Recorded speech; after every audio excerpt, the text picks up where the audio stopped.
All right, and we're now joined by the race-winning crew chief, Jeremy Bullins. Jeremy, can you just walk us through your strategy there throughout the race and how it feels to get the win at New Hampshire?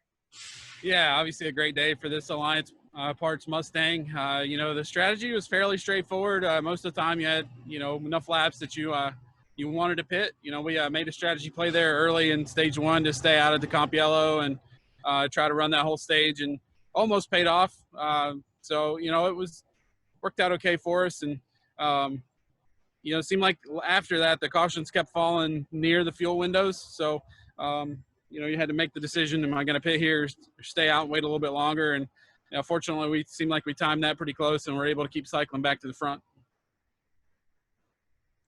All right, well, we are going to start taking questions for Jeremy. If you have a question, please click the participants tab and raise your hand. We're going to kick it off with Dustin Long. Go ahead, Dustin.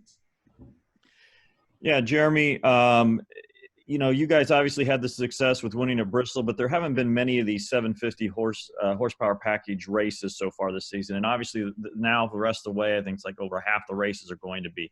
What is the challenge going to be? Obviously you guys have found some success. What is the challenge going to be staying ahead of everybody as people have more and more opportunities to catch up and run races and try things that you guys haven't had the first half of the season? I think with only about 4 races so far. It just is very imbalanced in how it's kind of worked out schedule wise. What's the challenge in trying to stay ahead or trying to, catch up in some areas maybe? Yeah, obviously with Phoenix being the championship race this year and, Bristol and Richmond and Martinsville is all being playoff races, the 750 stuff's going to play a big role in deciding this whole thing. And we certainly put a effort into that. And Brad's really good at the 750 stuff and has been for a long time. So, I think that you just have to keep working. You just have to take every race as a practice session and learn everything you can from what we did today and the decisions we made coming here, and try to use that to, we took things all the way back from Phoenix, notes from Phoenix and things that we did in Phoenix and applied to how we came here because it was the same tires. So you just have to use all the information you can get and treat each race like a big practice session and try to learn as much as you can. Thank you. All right, we're going to take our next question from Steven Toronto. Go ahead, Steven. Jeremy, Denny was actually just talking to us about how the lack of a Richmond race in the spring affected his team's ability to build a baseline setup for some of the flatter racetracks. Not having that first Richmond race, exactly how jarring has it been, and how do you adapt and make sure that you have a good baseline in place for Phoenix, New Hampshire, etc.? Yeah, it's tough. I mean, there are certain, races throughout the year, throughout the normal schedule that have historically been almost a checkpoint of where you're at against the competition. And that first Richmond race is always a really good test to see where you stack up and see what you need to work on, and not having that. And to Dustin's point, it's been so long since we had a 750 race. You really got to knock the dust off your Phoenix notebook and try to look back at what we did there and think through that. But fortunately, we spent a lot of time during the shutdown trying to plan ahead and take what we learned at Phoenix and get smarter yet, because like I said, there's such a big emphasis on that race at the end of the year. Thank you. Yep. All right, our next question will come from Bob Pockris. Go ahead, Bob. Jeremy, without practice, how confident are you in your fuel mileage calls? Pretty good. It's one of those things that we historically track a lot. So we've got a great database, if you will, of all the history with that stuff, even with this aero package going back to 2018 and what the mileage was. And Roush Yates does a great job of not only giving us good horsepower, but, kind of letting us where they think we are on the fuel curves and everything for the engine maps and what the mileage should be. So we kind of have a good game plan going into it. And then as soon as you get a stop or two under your belt, you kind of know where you're at for the day, and it's pretty easy to work backwards from there. I mean, there's always going to be situations like today where you're pitting closer to the window than you want to be, or just outside of the window, and you need a couple cautions. But I'd say we have a pretty good idea. It's a fairly educated guess. I mean, when Harvick goes, 100-something laps, I mean, obviously there were some caution laps in their same engine. Does that add to your info, or is it yeah, a for different sure. team? Yeah, for sure. Those guys are on the same tune-up that you are, and, should be really close. And when you see that, it kind of gives you some confidence to know that's possible, that's doable. Thank you. Thank you. All right, we'll take our next question from Jim Utter. Go ahead, Jim. Congrats, Jeremy. Thank you. After Brad got out of the car, he said that he's had a great career, but he probably needed a kick in the butt. And he felt that you and this two team have done that to him this season and made him a better driver. Obviously, you've been around Brad before the season, but I just wondered if you've noticed anything different about while working with him as crew chief, or anything along those lines that would make him say something like that. I think in a lot of ways it's very similar when I worked with him in the Xfinity car. You get the feeling that you got a shot to win every week, and that's all you can ask for. And that's the way it was when we were on the Xfinity car. We left the shop thinking we should win this race, and we've only got 3 wins, which is great. But there's a lot of races we look back and think, man, if we'd have done this a little bit different or that a little bit different, we could have won that race too. And I think that's a testament to this team. I think this group is very good at not taking no for an answer in a lot of ways when it comes to trying to get better and trying to push things and find new ways to find speed and find handling in these cars. And I think everybody at Team Penske has that mentality. And I think it's been a really good working relationship with Brad. And we've tried to use his experience to our advantage as a team. And, I think a lot of it is just, I told him day one, like, our job is to give him the tools to be successful. And we're going to rely on your feedback a lot to do that and your experience. And it's just been a good mix. And, I think just some fresh ideas from our team, and you combine that with his experience and being able to talk about what you anticipate the racetrack's going to do as the day goes. That stuff's invaluable when it comes to making good decisions. And Brad talked about how important it was to him, and I assume to you, to go out and get one of those dominating wins where you just kind of go out and perform at your best all day and come out the winner.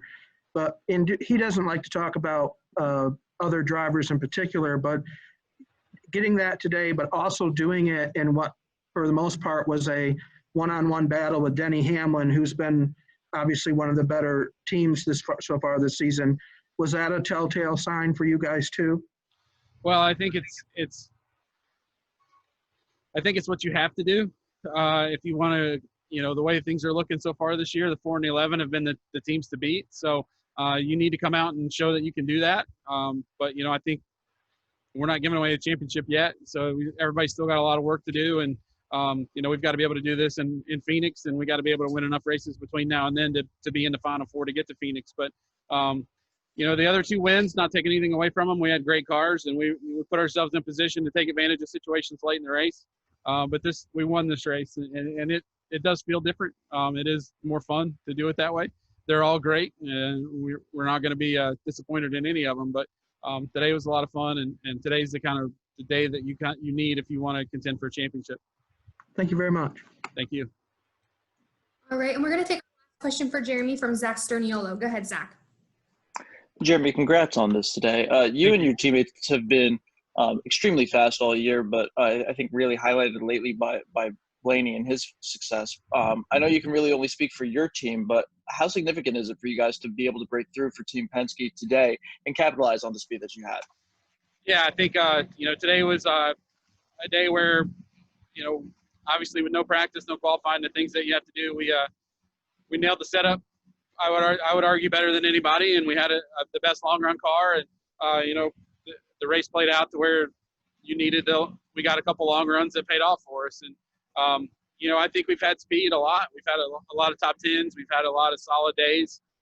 We were close to Kansas. We've really worked hard on the 550 package and trying to take the next step there, and we got closer at Kansas to a win, and felt like coming here that if things went right, we'd have a good shot at it. It's nice when the plan comes together, I guess. And is there anything in particular that you're eager to learn over these next few weeks as the playoffs approach? I think the big thing for us is to try to take these races like today that carry over to the Richmonds and Phoenix and try to learn as much as we can, take away, we'll debrief tomorrow and try to, learn as much as we can from what we did today, the decisions we made and what we'll apply moving forward and what we can do better moving forward. Some of the races the next few weeks don't really, some of the races, Michigan's not in the playoffs, so it's obviously a race we want to go win. But, some of that stuff you're just trying to go win a race and get stage points and playoff points. But, I think you every opportunity that we're at the racetrack with no practice, every race is like a practice, and you're trying to learn as much as you can from it. Thanks very much. Thank you. All right, Jeremy, and we actually had one more question from Lee Spencer. Go ahead, Lee. Congratulations, Jeremy. Happy Thanks. for you. Thank you. I think I heard you on the radio say, at some point, the months are starting to run together, but I think you heard you say at one point on Sirius that you wanted to make the car competitive enough that Keselowski, wanted to stay and continue to be your driver for a long time. What is it about him that, just really gets you jazzed up and excited to come to work every day?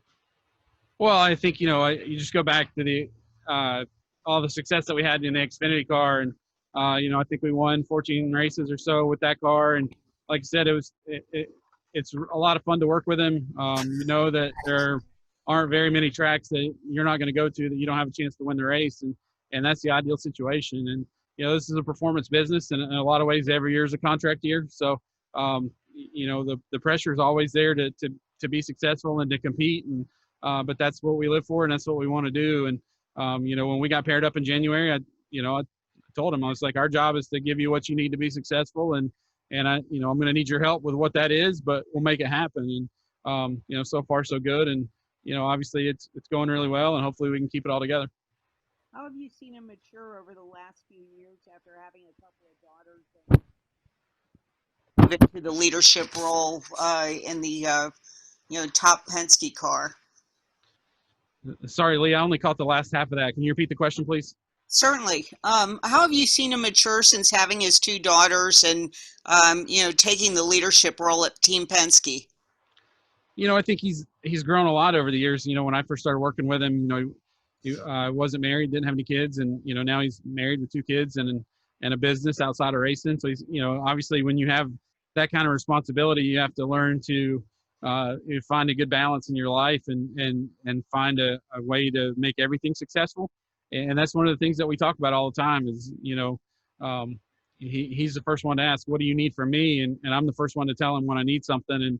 And I think just trying to find that good balance of what we need to be successful as a team, and at the same time, let him enjoy life with his family and do the things he needs to do. And but he's certainly not one to shy away from his part of the responsibility. Thanks for your time. Safe travels. Thank you. All right. Well, thank you so much for your patience and for joining us. And congratulations on the win. We'll see you next week at Michigan. All right. Thank you. Thank you. And to all the media, as a reminder, the transcripts, video and audio from this post-race conference will be on NASCARmedia.com shortly. And if you have any questions, please reach out to one of us. Thank you so much.